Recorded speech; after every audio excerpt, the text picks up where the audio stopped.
प्यारे बच्चों, मैं प्रदीप कुमार कुशवाहा, सहायक अध्यापक, राजकीय जुबली इंटर कॉलेज गोरखपुर से एक बार फिर आप सभी के सामने कक्षा 10वीं के वाणिज्य विषय के साथ उपस्थित हूँ। आज हम लोग इस विषय के अंतर्गत द्वितीय अध्याय अंतिम खाते समायोजनाओं सहित का द्वितीय भाग का अध्ययन करेंगे। आइए सबसे पहले हम जानते हैं कि हमने प्रथम भाग में किन बिंदुओं का अध्ययन किया था और आज हमें किन बिंदुओं का अध्ययन करना है। इसके प्रथम भाग में हमने जाना था कि समायोजना क्या है, समायोजना के क्या उद्देश्य हैं और अंतिम रहतिया अदत्त व्यय, पूर्वदत्त व्यय, उपार्जित आय, अनुपार्जित आय जैसी समायोजनाओं का परिचय हमने और उनके प्रभाव तथा उन पर आधारित कुछ प्रश्नों को देखा था। आज हम लोग इसी क्रम में आगे बढ़ते हुए भाग 2 के कुछ महत्वपूर्ण बिंदुओं पर ध्यान देंगे, जिसमें से कुछ अन्य समायोजनाएं हैं जैसे संपत्तियों पर ह्रास, पूंजी पर ब्याज, आहरण पर ब्याज, अशुद्ध ऋण और या संदिग्ध ऋण के लिए जो संचय होता है, छूट, देनदारों पर छूट के लिए जो संचय है, लेनदारों पर छूट के लिए संचय है तथा दान और नमूने जैसी समायोजनाओं के का परिचय प्राप्त करेंगे, उनके प्रभावों का अध्ययन करेंगे और उन पर आधारित आंकिक प्रश्नों को हल करेंगे।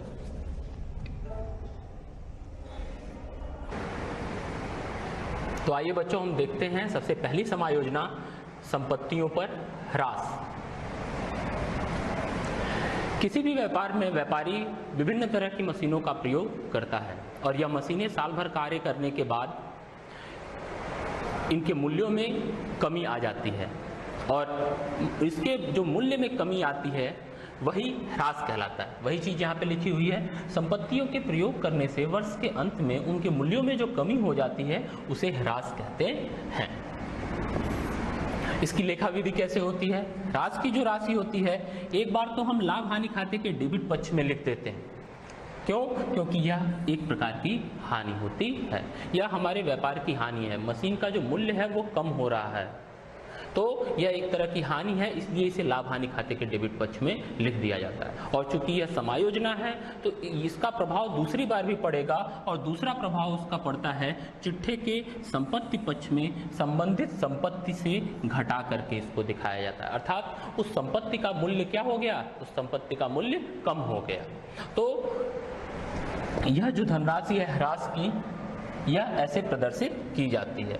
यहाँ पे एक और महत्वपूर्ण चीज है, वह यह कि यदि ह्रास की जो राशि है तलपट के अंदर दी गई हो, जब समायोजना में तलपट के बाहर दी गई हो तब तो हम 2 क्रियाएं करेंगे, लाभ हानि खाते के डेबिट पक्ष में लिखेंगे और दूसरी बार संबंधित संपत्ति से घटाकर दिखाएंगे। परंतु यदि वह तलपट के अंदर दिया हो तो इसे केवल लाभ हानि खाते के डेबिट पक्ष में ही लिखा जाएगा।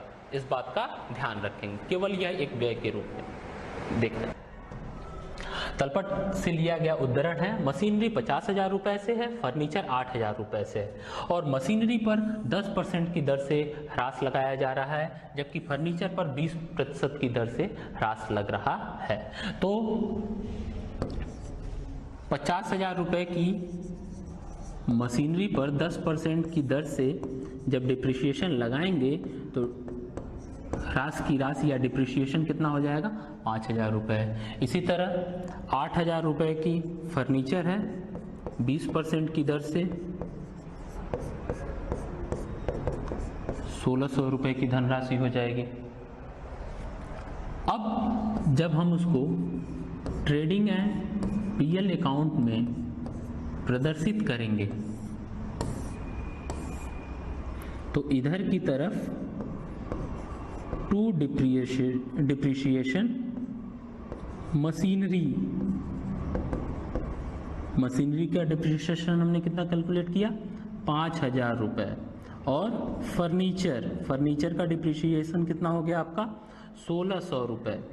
तो दोनों धनराशि जोड़ दिया हमने तो ये 6600 रुपये से दिखाई जाएगी। आया समझ में? और जब इसी को हम बैलेंस शीट अर्थात आर्थिक चिट्ठे में दिखाएंगे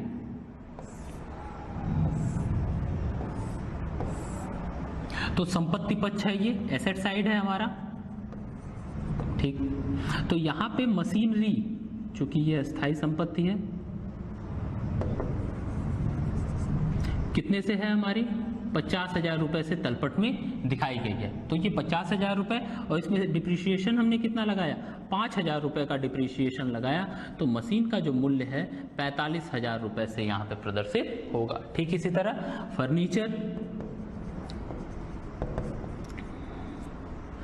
फर्नीचर की धनराशि 8,000 रुपए यहाँ लिखेंगे। 8,000 से यह 1,600 रुपए, 20% है ना, हाँ। तो यह धनराशि जब घटाएंगे तो हमको मिलेगा 6400 रुपए, अर्थात फर्नीचर की वैल्यू कितनी हो गई, 6400 रुपए हो गई। तो इस तरह से हम इसको प्रदर्शित करेंगे। आइए अगली समायोजना देखते हैं। अगली समायोजना है आपकी पूंजी पर ब्याज।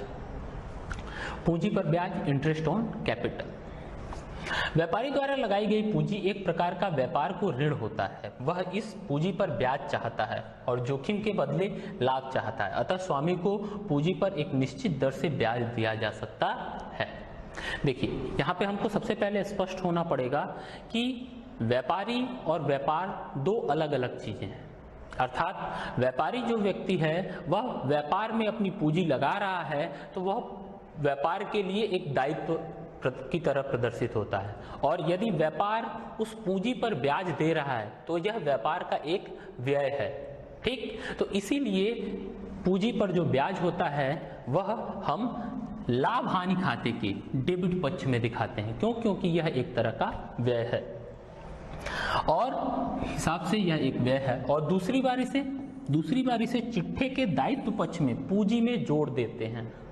पहला प्रभाव तो हमारा हो गया कि लाभ हानि खाते के डेबिट पक्ष में हम दिखा रहे हैं क्योंकि ये व्यय है। दूसरा इसका प्रभाव ये है कि इसे दायित्व पक्ष के पूंजी में से जोड़ करके दिखाते हैं। ऐसा क्यों होता है? ऐसा इसलिए है क्योंकि पूंजी पे जो ब्याज मिल रहा है उससे पूंजी बढ़ रही है। ठीक, तो पूंजी की मात्रा बढ़ गई, वो पूंजी में ऐड हो जाती है, इसीलिए उसको जोड़ करके दिखाते हैं। इस पर आधारित प्रश्न देखते हैं। यहाँ पर पूंजी की धनराशि 70,000 रुपए दी गई है।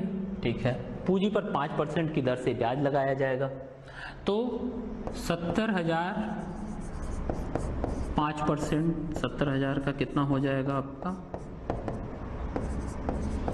3,500 रुपए। तो अभी आपको बताया कि ट्रेडिंग एंड पीएल अकाउंट जब बनेगा तो व्यय में to interest on capital account कितने से 3500 रुपए से दिखाया जाएगा। ठीक, दूसरी बार क्या होगा, अर्थात बैलेंस शीट में क्या करेंगे, बैलेंस शीट में सबसे पहले जब हम कैपिटल दिखाते हैं तो कैपिटल तो यहाँ होगा ही कितने से 70,000 रुपए से, प्लस यदि नेट प्रॉफिट या नेट लॉस है वो हम दिखाएंगे ही। क्योंकि ये सवाल छोटा सा है तो इसमें वो सब चीज़ें नहीं दी गई हैं तो उसके बारे में हम यहाँ पे चर्चा नहीं कर रहे हैं। तो उसको जोड़ देंगे, क्या जोड़ देंगे, इंटरेस्ट ऑन कैपिटल कितने से 3500 रुपए से। तो ये कितनी धनराशि हो गई 73,500 रुपए से हमारी पूंजी प्रदर्शित हो रही है। अब अगली समायोजना हम देखते हैं, आहरण पर ब्याज। देखिए, व्यवसाय के स्वामी द्वारा निजी प्रयोग के लिए निकाला गया जो धन या माल है वह आहरण कहलाता है।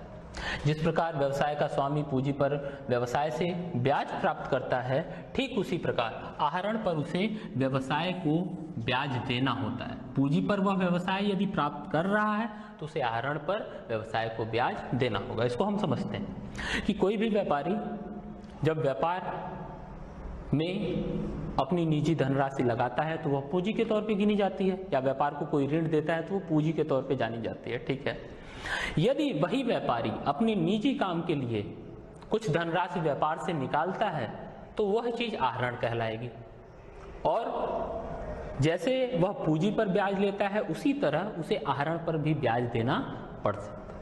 तो ऐसे में क्या है कि आहरण पर ब्याज लगता है, और ये आहरण पर ब्याज वो किसको देगा, व्यापार को देगा, और व्यापार के लिए ये क्या होगा, एक तरह का आय होगा, एक तरह का लाभ होगा। ठीक, इसीलिए इसको लाभ हानि खाते के क्रेडिट पक्ष में लिखते हैं। कहाँ पे लिखते हैं? लाभ हानि खाते के क्रेडिट पक्ष में। और दूसरी बार इसे क्या करते हैं? दूसरी बार चिट्ठे में पूंजी में से घटा देते हैं। पूंजी में से घटाते क्यों हैं? क्योंकि जिस तरह पूंजी पर ब्याज हमारे पूंजी को बढ़ा रहा था, ठीक उसी तरह आहरण पर ब्याज हमारे पूंजी को कम करेगा। साथ ही साथ आहरण भी हमारी पूंजी को कम करता है। यह चीजें और स्पष्ट होगी जब हम इस पर आधारित उदाहरण को देखेंगे। देखिए यहाँ पे तलपट से लिया गया उदाहरण है। यहाँ पे पूंजी 1,20,000 रुपए है और आहरण की धनराशि कितनी है? 10,000 रुपए। समायोजना में क्या लिखा हुआ है? आहरण पर 6% की दर से ब्याज लगाइए। किस पे? आहरण पर। तो 6% की जो धनराशि की गणना हम करेंगे वह आहरण की धनराशि पे करेंगे, न कि पूंजी की धनराशि पे। इस बात का विशेष ध्यान रखिएगा। तो आहरण कितने का हो गया? 10,000 का, और उस पे ब्याज कितने का हो गया? 600 रुपए का। ठीक, अब जब हम इसको ट्रेडिंग और पीएल अकाउंट में दिखाएंगे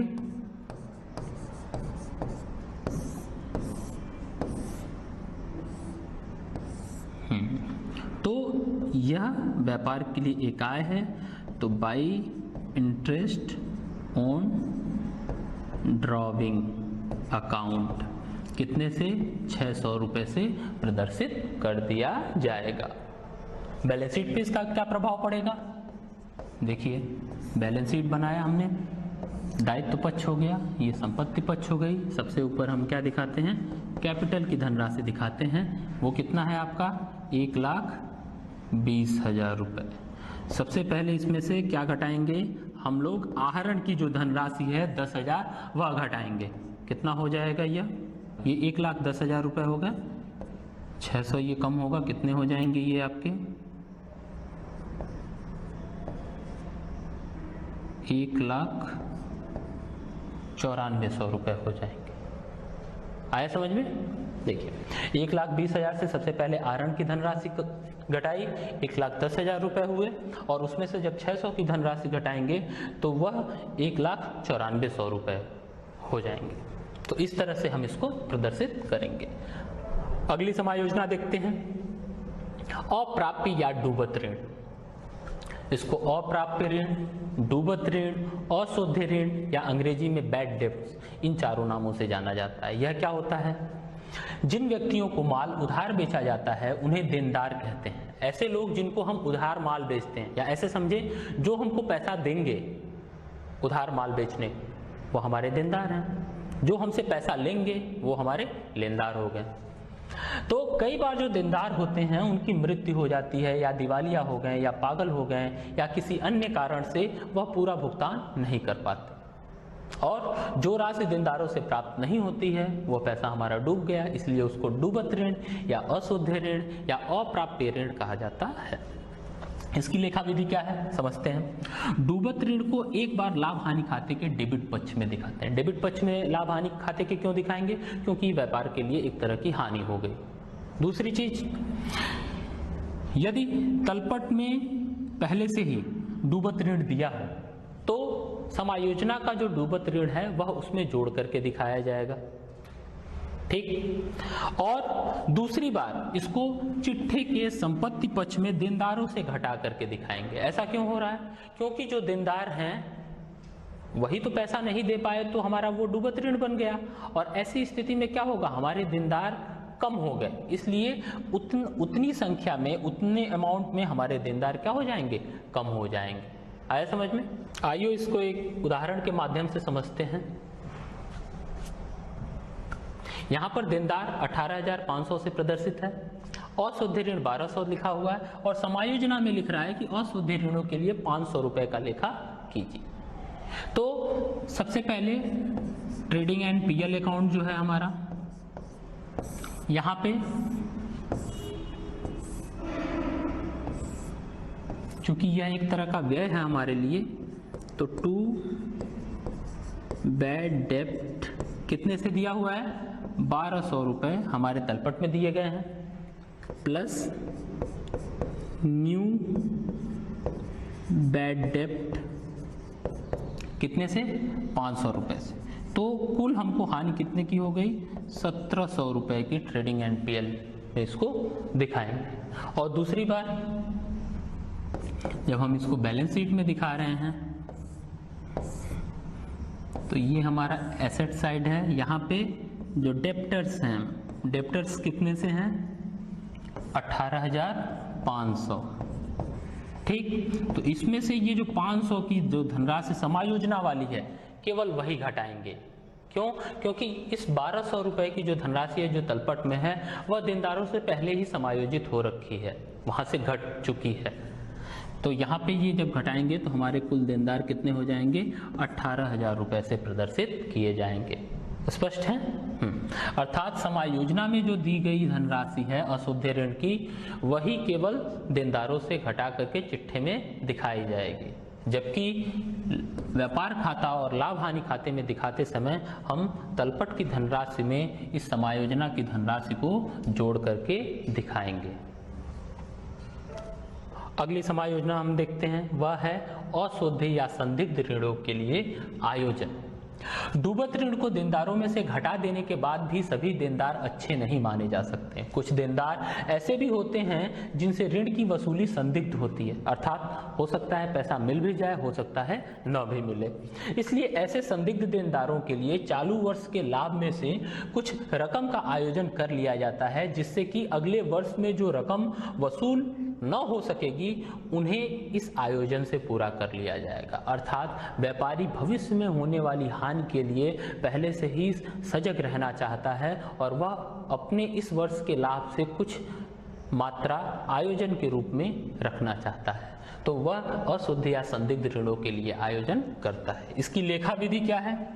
सबसे पहले इसको लाभ हानि खाते के डेबिट पक्ष में लिखा जाता है, ठीक, और दूसरी बार चिट्ठी के संपत्ति पक्ष में देनदारों में से घटाकर दिखाया जाता है।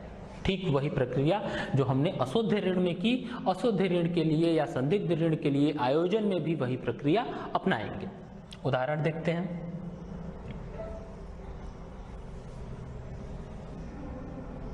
देखिए, अशुद्ध ऋण यहाँ पे 4,000 रुपए से दिया हुआ है पहले से। अशुद्ध ऋण के लिए पिछले जो संचय किया गया था वो 6500 रुपए से प्रदर्शित है और विविध देनदार 70,000 रुपए से दिखा रहा है। लिख क्या रहा है समायोजना में? देनदारों पर अशुद्ध या संदिग्ध ऋण के लिए 10% संचिति कीजिए। 10% की संचिति करनी है, आयोजन करना है। तो सबसे पहले देख लेते हैं कि आयोजन की धनराशि कितनी होगी। वह आपकी 7,000 रुपए हो जाएगी। अर्थात इस वर्ष 7,000 रुपए का हमको अशुद्ध ऋण के लिए आयोजन करना है, जबकि अभी तक हुआ कितने का है? 6500 रुपए का हुआ है। ठीक, अब जब हम ट्रेडिंग एंड पीएल अकाउंट बनाएंगे तो यहाँ पे हमको कुछ चीज़ों का ध्यान देना होगा। देखिए, टू बैड डेब्ट कितने से हैं? 4,000 रुपए का डूबत ऋण हमको दिख रहा है या अशुद्ध ऋण दिख रहा है। प्रोविजन फॉर बैड डेब्ट, BND लिख दिया मैंने। कितने का प्रोविजन हमको करना है? 7,000 रुपए का करना है। कितने कुल हो गए? 11,000 रुपए हो गए। और पुराना जो है अशुद्ध ऋण के लिए जो संचय दिया हुआ है ऑलरेडी हमारे तलपट में, वो प्रोविजन फॉर बैड डेब्ट कितने का दिया हुआ है?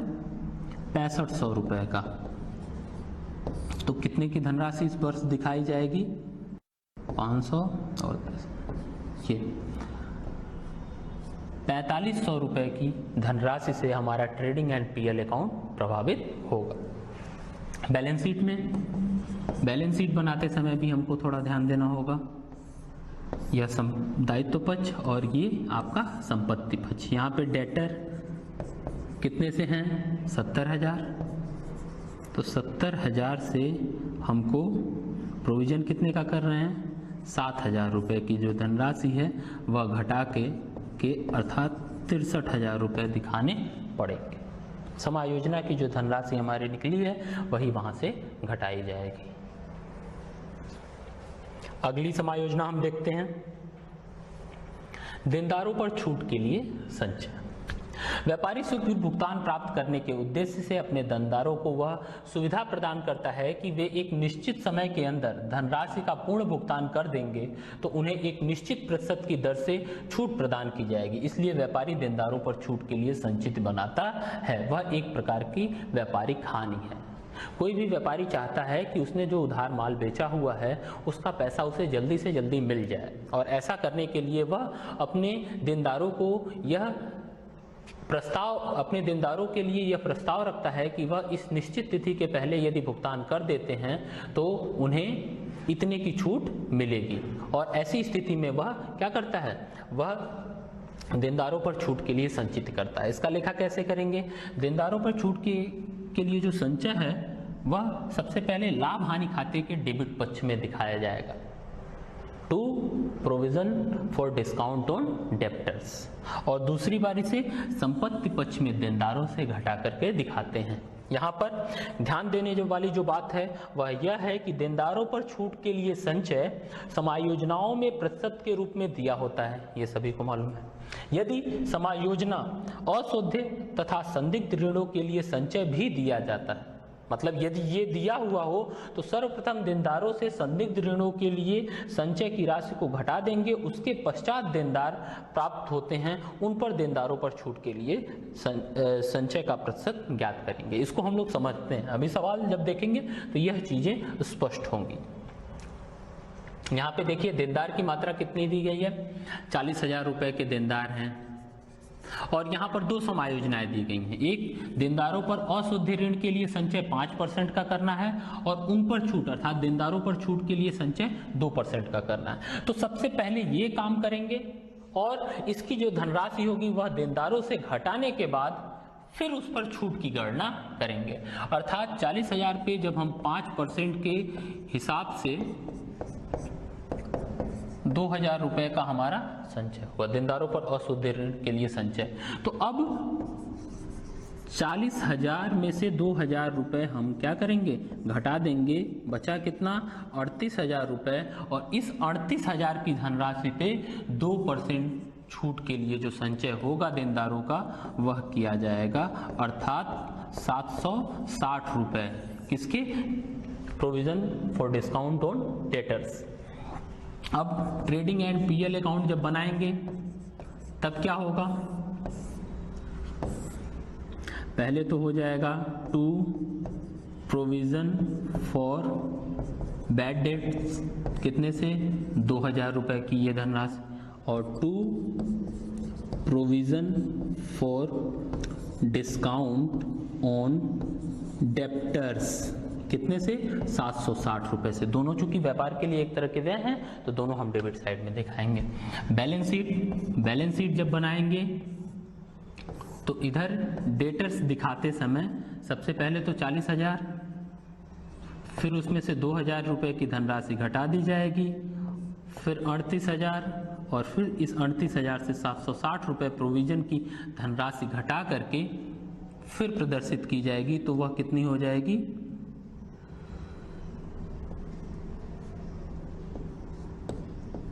37,240 रुपए हो जाएगी आपकी। ठीक, अगली समायोजना देखते हैं। अगली समायोजना है लेनदारों पर छूट के लिए संचय। ठीक, देनदारों पर छूट के लिए जो संचय है उसी तरह का है। यहाँ व्यापारी देनदारों से शीघ्र भुगतान पाने के लिए छूट देता है, वहीं व्यापारी को लेनदारों पर भुगतान समय से पूर्व करने के लिए छूट मिलती है, और इस प्रकार की छूट व्यापार के लिए एक संभावित आय होती है जो संभव है कि हमको होगी। इसके लिए व्यापारिक लेनदारों पर छूट के लिए संचिति बनाता है। इस प्रकार की संचिति को लेनदारों पर छूट के लिए आयोजन करता है। अर्थात जिस तरह देनदारों पर छूट के लिए व्यापारी आयोजन करता है, ठीक उसी तरह लेनदारों पर छूट के लिए भी आयोजन करता है, और यह व्यापार के लिए एक तरह की आय होती है। अर्थात हमको कुछ भुगतान करना था, अब उससे कम राशि का भुगतान करना है, हमको कुछ डिस्काउंट मिल गया, छूट मिल गई। ठीक, तो लाभ हानि खाते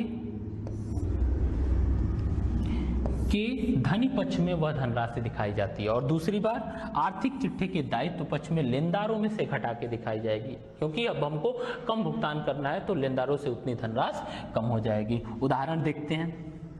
उदाहरण में लेनदार कितने दिए हुए हैं, लेनदार आपके 25,000 रुपए से हैं प्रदर्शित, और 25,000 में 2% 25,000 का जब निकालेंगे तो वह कुल 500 रुपये हो गए। अर्थात 500 रुपये की जो धनराशि है वह ट्रेडिंग एंड पीएल अकाउंट में पहले किधर दिखाई जाएगी, क्रेडिट साइड में, by provision for discount on creditors, कितने से, 500 रुपये से प्रदर्शित होगी। और जब हम बैलेंस शीट बनाएंगे अर्थात आर्थिक चिट्ठा बनाएंगे तब दायित्व साइड में क्रेडिटर्स कितने से हैं, 25,000 से 500 रुपये की जो धनराशि है वह घटा के दिखाएंगे तो 24,500 रुपये से प्रदर्शित किया जाएगा।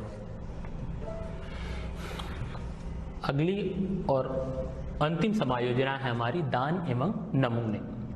जब व्यापारी व्यापार में से कुछ माल दान और नमूने के रूप में बांट देता है तो यह एक व्यापारी का व्यय माना जाता है। और इसका लेखा कैसे करते हैं, दान और नमूने की जो धनराशि है वह एक बार व्यापार खाते के डेबिट पक्ष में क्रय में से घटाई जाएगी। हमने क्रय हम उसको कहते हैं जो हम बेचने के उद्देश्य से करते हैं। यहाँ पे यह चीजें नमूने के तौर पे या दान के तौर पे वितरित कर दी गई हैं। ठीक, तो इस बात का हमको ध्यान देना होगा कि पहले उसे व्यापार खाते के डेबिट पक्ष में से घटाएंगे, क्रय से घटाएंगे और दूसरी बार लाभ हानि खाते के ऋणी पक्ष में दिखाया जाएगा, क्योंकि यह लाभ हानि खाते से संबंधित व्यय हो गया। क्रय व्यापार खाते में जो व्यय हम दिखाते हैं वह माल को व्यापारिक स्थान तक लाने के लिए किया गया व्यय होता है। ठीक, लेकिन दान और नमूने का जो व्यय है वह इस तरह का व्यय नहीं है। वह माल को बेचने या व्यापार के ख्याति को बढ़ाने के लिए किया गया है, तो वह लाभ हानि खाते में प्रदर्शित होगा। वह एक तरह का अप्रत्यक्ष व्यय कहलाएगा। यदि यह राशि तलपट में दी गई हो तो इसका लेखा लाभ हानि खाते के डेबिट पक्ष में करेंगे। उदाहरण देखते हैं। उदाहरण में यहाँ पे दिया हुआ है क्रय 1,40,000 रुपए से, व्यापारी ने 2,000 रुपए का माल नमूने के रूप में और 500 रुपए का माल दान के रूप में दिया। तो जब ट्रेडिंग एंड पीएल अकाउंट हम बना रहे हैं तो ध्यान देंगे, टू परचेस कितने से, 1,40,000 रुपए से, तो यहाँ पे माइनस सैंपल का कितना कम हो जाएगा, 2,000 रुपया कम हो जाएगा, और डोनेशन का कितना कम होगा, 500 रुपये। ये अर्थात यह 2,500 रुपये की जो धनराशि है 1,40,000 से कम कर दी जाएगी। तो यह कितना हो जाएगा, 500 और 75, 1,37,500 से यह प्रदर्शित होगा परचेज आपका। और जब पीएल अकाउंट में हम आएंगे तो वही चीज टू डोनेशन 500 रुपए से, टू सैंपल 2,000 रुपए से प्रदर्शित हो जाएगी। इसका प्रभाव हमारे आर्थिक चिट्ठे तक नहीं जाएगा। तो बच्चों, आज हम लोग ने जो सीखा उसकी पुनरावृत्ति कर लेते हैं। आज हमने कुल इतनी सारी समायोजनाओं के बारे में जाना, जिसमें सबसे पहला है संपत्तियों पर ह्रास। इसमें इसे एक बार लाभ हानि खाते के डेबिट पक्ष में दिखाते हैं और दूसरा चिट्ठे के संपत्ति पक्ष में संबंधित संपत्ति से घटा करके दिखाते हैं। पूंजी पर ब्याज लाभ हानि खाते के डेबिट पक्ष में और दूसरी बार पूंजी में जोड़ करके। क्लियर। आहरण पर ब्याज लाभ हानि खाते के क्रेडिट पक्ष में और दूसरी बार पूंजी में से घटा करके दिखाते हैं।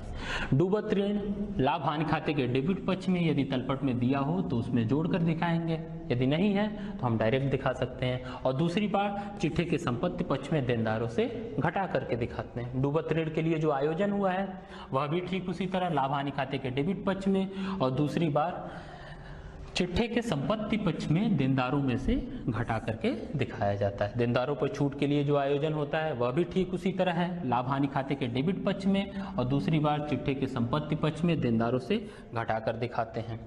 लेनदारों पर छूट व्यापार के लिए एक लाभ है, इसलिए लाभ हानि खाते के धनी पक्ष में और दूसरी बार दायित्व पक्ष में लेनदारों से घटा करके दिखाई जाएगी।